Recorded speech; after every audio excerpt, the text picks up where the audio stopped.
দেখুন আবারও AC DC series বোর্ডের অর্ডার পেলাম। এই সিরিজ বোর্ডের অর্ডার করেছেন বরিশাল ভোলা থেকে অলিউর ভাই। এটি সম্পূর্ণ auto protection series board. DC সাইডেও অটো প্রোটেকশন পাবেন, এসি সাইডেও অটো প্রোটেকশন পাবেন।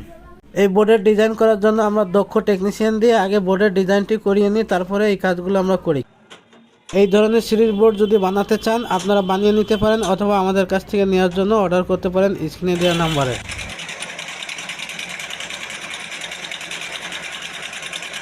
আমরা অরিজিনাল এভোনাইট বোর্ড ডিজাইন করে কাটিং করি, তারপরে সিরিজ বোর্ড বানাই। এই ধরনের বোর্ড যদি আপনারা বানাতে পারেন তাহলে বানিয়ে নেবেন, না হলে আমাদের কাছে অর্ডার করলে আমরা ইনশাল্লাহ ভালো মানের সিরিজ বোর্ড বানিয়ে দেবো। আমাদের এই সিরিজ বোর্ডগুলো হচ্ছে 800 ওয়াটের সিরিজ বোর্ড। এই সিরিজ বোর্ডের এভোনাইট কাটিংটা আমরা নিজস্ব কারিগর দ্বারাই করিয়ে থাকি। এই সিরিজ বোর্ডের যে মাঝখানে মিটারটা দেখতেছেন, দেখেন আমি আপনাদের দেখিয়ে দিচ্ছি যে এই মিটারটা হচ্ছে DC ampere meter plus volt meter, আর এটা হচ্ছে এসি অ্যাম্পিয়ার আর ভোল্ট। তো আমরা এখানে অটো প্রোটেকশন ডিসি দিয়েছি এবং এসিও দিয়েছি। এখানে যে হোল্ডারগুলো দেখতেছেন এইগুলো কিন্তু ডুয়েল হোল্ডার, প্যাচ পিন দুইটাই লাগাতে পারবেন, দুই ধরনের বাল্ব সেট করতে পারবেন, এবং এটি হচ্ছে এমইপি কোম্পানির ব্র্যান্ডের মাল। এখানে সুপার স্টারের ব্র্যান্ডের মাল ব্যবহার করা হয়েছে, এমইপি ব্যবহার করা হয়েছে। এখানে দেখেন সেন্সর লাগানো আছে।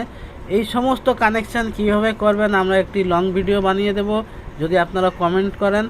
আর এই যে ডায়াগ্রামটা, এই ডায়াগ্রামটা যদি চান তাহলে লং ভিডিও দেখবেন, লং ভিডিওতে দেওয়ার চেষ্টা করব ডায়াগ্রাম। এখানে যে ব্রেকারটা লাগানো আছে ব্রেকারটি অন করে দিলাম, দেখেন এসি মিটার চালু হয়ে গেছে, এসি ভোল্ট মিটার চালু হয়ে গেছে।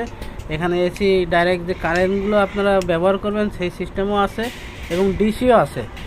এসি লাইনে কাজ করার সময় শর্ট সার্কিট হলে এই যে ব্রেকারটা দেখতেছেন এই ব্রেকারটি এইভাবে পড়ে যাবে।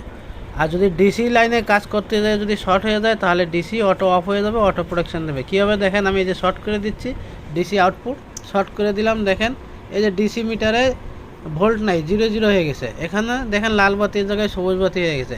ডিসি লাইনে শর্ট হলে লাল বাতি হবে এবং শর্ট ছাড়াই গেলে সবুজ বাতি জ্বলবে। ভিডিওটা ভালো লাগলে লাইক দিয়ে শেয়ার করে দিবেন।